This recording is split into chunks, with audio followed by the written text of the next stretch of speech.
Are any of you dreading the holiday chaos or those tricky family dinners? I'm sure I can hear you saying yes from here. I remember one of my clients telling me that family members are people they feel forced to hang out with that otherwise they'd want nothing to do with. So stay tuned because I'm going to share with you some life-changing tips on how to navigate the holiday season with a little more ease. And if you're part of the career community like I am, it can make holidays a little extra tricky. I'm going to be offering 3 tips that are essential to making the next 5 weeks more tolerable for you. My name's Katie. I'm a licensed therapist, and please help me out by hitting subscribe. Now, the first one is setting boundaries with toxic people. If there's somebody in your family that shames you or criticizes you or just makes you feel yucky, I want you to think about limiting your time with them. So decide in advance how much time you're willing to spend with them and stick to that. For example, if your family has an expectation that you're going to come home and spend a few days with them, but you know that's not healthy for you, then go ahead and let them know that you can only spend one night with them.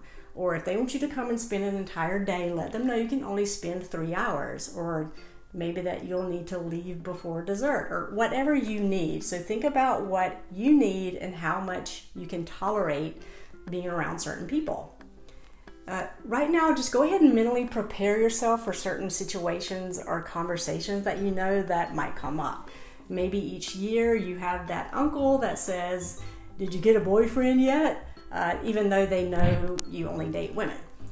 Just set some realistic expectations about these encounters to reduce your own stress level and disappointment. Think about what you'll say to them in response so that you're true to yourself. Also keep in mind that no is a complete sentence. You don't have to justify your decisions or defend your boundaries.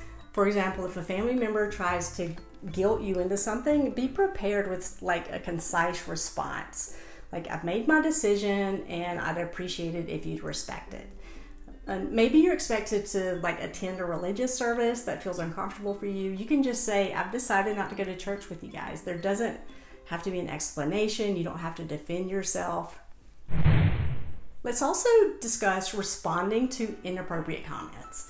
If somebody makes an inappropriate comment about your appearance or who you're dating or the gravy you made, so be direct yet polite, and you can just say, "It's not okay to comment about my body," or you can say, "I really like the gravy that I made." Or if they're bringing up political comments or trying to debate with you, you can say, "I really don't want to talk about that."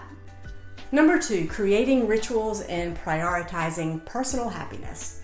So we all have this narrative of what we think the holidays should be like. Maybe we got this message from Hallmark TV shows or Disney, but it rarely looks like that for most people. Believe me, as a therapist, I don't think I've ever heard a client say that their holidays are ideal. So it's important to engage in activities that bring you happiness, even if they deviate from the traditional expectations. So feel free to establish new holiday traditions that align with your own interests. This could be as simple as watching your favorite movie with your best friends, cooking a special meal for yourself, or spending time in nature. If you have to be alone, then try to embrace solitude and recognize that sometimes being alone can be the best gift you give to yourself. There's beauty in choosing activities that are personally fulfilling for you, even if it means spending the holidays by yourself. Number 3, reframing negative messages about the holiday season. So this is when we can sort of challenge the cultural narrative. We can reflect on the stories that we've internalized about the holidays from media and culture, and remember that you have the power to define what the holidays mean to you. So this is when you can start to reframe some of that inner critic. So if you find yourself alone during the holidays, shift your mindset from self-pity to self-care. Instead of thinking something like, "I'm alone because nobody cares for me and I've got the worst family ever," you could reframe that to, "I'm choosing to be alone because I'm choosing myself first this holiday season." You can think, "I'm choosing to stay away from people that are unhealthy for me." And that reframes what you're saying to yourself about being alone.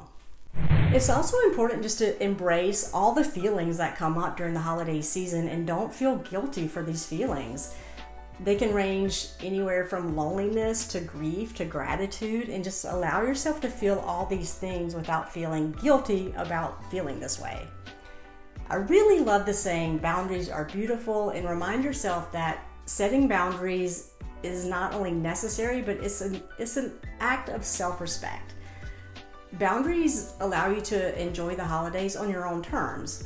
And remember, the essence of the holidays is what you make of it, and prioritizing your well-being is key to enjoying this time. Just to summarize, I want you to consider 3 things: setting boundaries with toxic people, creating new rituals that are important to you, and then reframing the traditional holiday narratives. And by doing these 3 things, you can make your holiday season a time of personal growth and possibly even some joy. Thank you for watching, and I will see you next time.